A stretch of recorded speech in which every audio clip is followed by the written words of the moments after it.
What's going on, summoners? Welcome back to another ProGuides video. I'm Kangas, and today I'm talking about our predictions for the worst champs going into patch 11.20. While there are a ton of buffs and nerfs each patch, it can be pretty hard to actually know what's going to change and what's going to stay the same. Sometimes a seemingly huge nerf really just brings a god tier champion down to the S tier and they're still pretty OP. Other times, what seems like a minor 2 base AD reduction causes that champion to completely drop off the rift. So we're here to steer you away from what we think are going to be the worst champs in each role this patch. We'll start things off in the top lane with Sion. For a really long time, Sion was a pretty solid pick in the top lane. He's super beefy thanks to the HP stacking passive on his W, and he deals a pretty decent amount of damage for being such a meat wall. But in the current meta, he just gets completely run over by just about every OP meta abuser, mostly thanks to how OP Divine Sunderer is. In previous years, Sion could simply build Bramble Vest, Bomb Cinders, and Steel Cap, and suddenly Jax, Camille, Fiora, or any other OP bruiser would suddenly be a cannon minion compared to him. He could just run over them for at least the next 15 or 20 minutes of the game, and usually he just provides a lot more in both side lane pressure and team fights. But this is Season 11, and Divine Sunderer makes Sion an easy matchup once one of those champs finishes it. And not to mention, when you add Ravenous Hydra's Omnivamp to that, he's basically just an HP battery for them, and then the side lane is doomed. Now, our other tanks at least have some huge impact in team fights, but the problem with Sion is that his team impact is super situational. His ult is somewhat hard to land since it's a long ramp-up time before it reaches full speed, and even then, it can be easily blocked by a frontliner. And now, it's true that avoiding the champs in this list is a good starting point to ranking up, but if you're actually serious about climbing, you should go check out ProGuides.com. We have courses from all your favorite streamers and pros like CoreJJ, Aframu, and Xmithy to help you really understand how to play your role. And if you want a more personalized experience, we also have coaches available 24/7 ready to help you become the best. Our coaches are top tier players that have spent years climbing the solo queue ladder to get to where they are now, and they're ready to share everything that they've learned with you. So if that sounds interesting, go check it out and grind out your elo while you can, because the end of the season's right around the corner. Anyway, our other weak top laner for this patch is VLADIMIR. Now, in the mid lane, Vlad is in a really good spot. Sure, he doesn't do too well getting lane priority, but he can very safely farm against the melee assassins in that role. His pool works well to avoid whatever burst they throw out, and once their combo is down, they generally don't do too much to hurt him.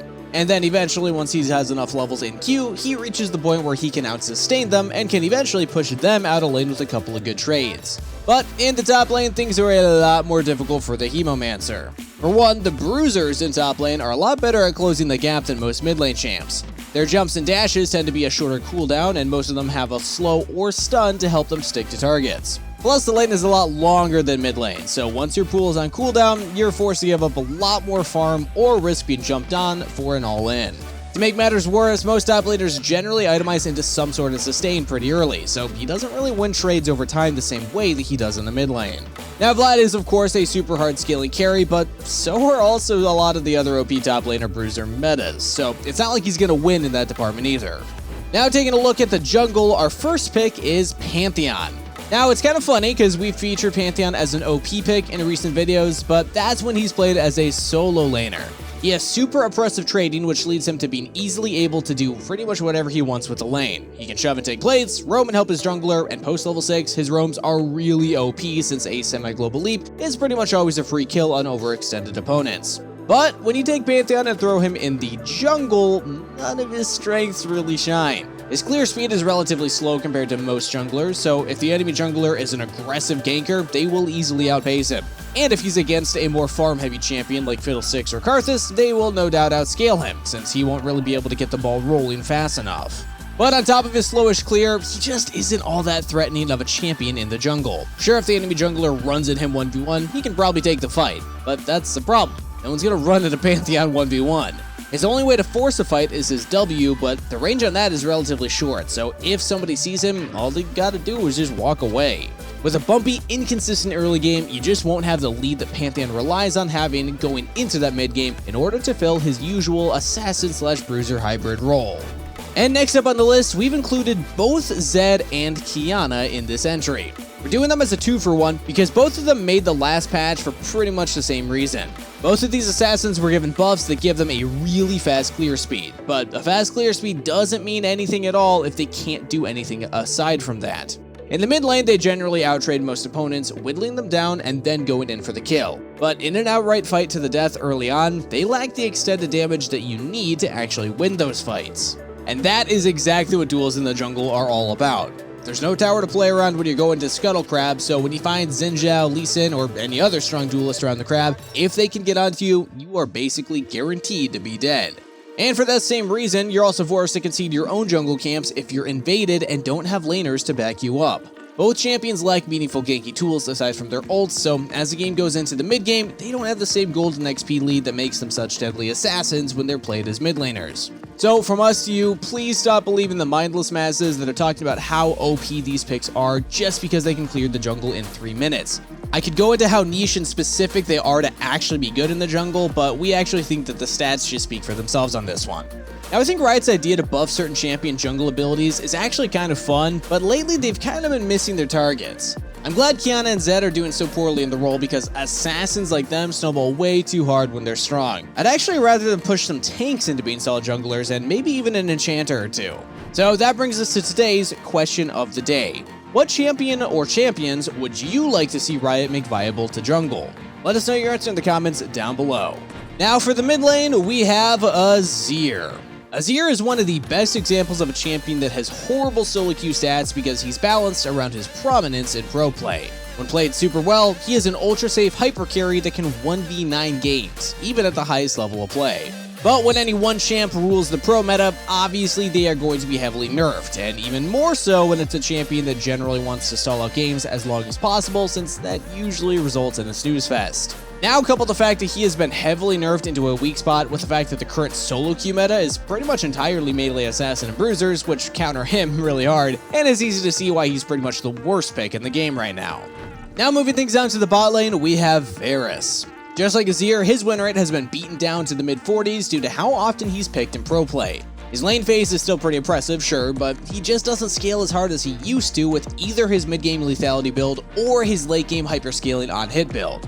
It's kind of just sad, since I actually think both builds of Varus are fun to see played. But Riot just doesn't understand that Varus will continue to be prominent in pro play because of how strong his ult is specifically for teamfights. They just sort of throw out random damage and stat nerf until something is so bad that no one at any level of play wants to pick it, and it hurts to see them take that approach with Varus. But our other AD carry for this patch is Xayah. This is kind of a tough one to include because when Xayah is played really well, she's actually a decent pick, especially when you have to deal with threats like Zed or Camille that can delete most other standard marksman picks. But due to her high skill floor to really be effective, she gets the spot. If you can't combo her spells right, there's just no reason to even pick her. Also, let's take things back to the point about her being a safe pick against big threats that may be diving you as an AD carry. In pro play, or in solo queue games at the top of the ladder, games tend to be a bit more organized. Teamfights tend to happen around objectives, and there's some coordination. But outside of these situations, games are very prone to breaking out into fiestas, where fights happen every minute or two, and Xayah's ult has a decently long cooldown. So if you want a safe pick, you're better off going for Tristana, or just taking an OP AD carry that can duel those big threats like Vayne or Draven. Now for our supports, we're starting things off with Vex. Vex's release landed her in a pretty good spot as a mid laner, but as we pointed out in our guide, she's just not meant to be played as a support. As a support player myself, I get the urge to make something new and shiny work, and I will admit that, and in some cases, it really does work out well, but Vex ain't it. Vex's identity is a bit of a mix between a burst mage and a battle mage, because she wants to get into fights, new targets, and then get ult reset so she can get onto the next foe. But with support making so much less gold than the other roles due to the lack of farming, that means that you would have to snowball really hard in the early game to have as much of an impact as most other meta supports. It's not that it isn't possible, it's just not something you're going to be able to do consistently or even often. If you really want to try a burst mage that actually does work as a support, unironically Syndra or Ahri are better options here. Their CC is a bit more reliable for both 2v2s and making catch in the mid lane. But if you want to be like me, just keep grinding Pantheon. Yes, his 48% win rate might not be super exciting, but it basically does what Vex support tries to do, just actually does it. And finishing off our list, we have Ivern. Now you may be thinking, but Ivern's a jungler, right? Well, about 9% of all Ivern games on 11.19 have actually been people trying to make him work as a support. With Imperial Mandate being buffed on this patch, that number may go up even higher. That's definitely enough reason for me to put him on this list and tell you, please stop.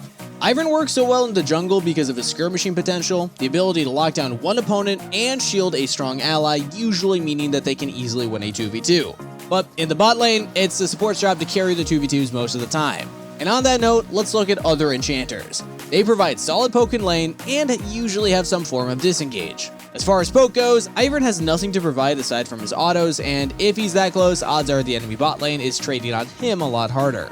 Ivern's only CC, aside from Daisy's third auto, is his Q, which cannot hit through minions by the way, so he's basically useless if the enemy takes the fight in a minion wave. But back to jungle Ivern, you can actually take fights on your own terms, and since you have the increased budget of being a jungler, you scale much harder into those mid and late game team fights. But same point as Vex, you just don't get this as a support. There's really only two reasons to ever play him in the bot lane, and that's if you're laning with a Rengar Cheese AD carry or a Caitlyn AD carry, in which case, maybe you can make it work. But those are super niche, so please, again, from me to you, do yourself a favor and don't try about support. And that wraps things up for our worst 10 champs on patch 11.20. Hope you enjoyed the video. If you did, make sure to sub so you never miss out on our meta guides and you're always in the loop of what the best picks are. Remember to let me know what champion you'd like to see become a viable jungle pick in the comments down below. And also, don't forget to check out our Discord in the description box below where you can discuss the league further or just hang out and be part of the community. That's it for today, so best of luck on the Rift, everybody. Stay hydrated, and I'll see you in the next one.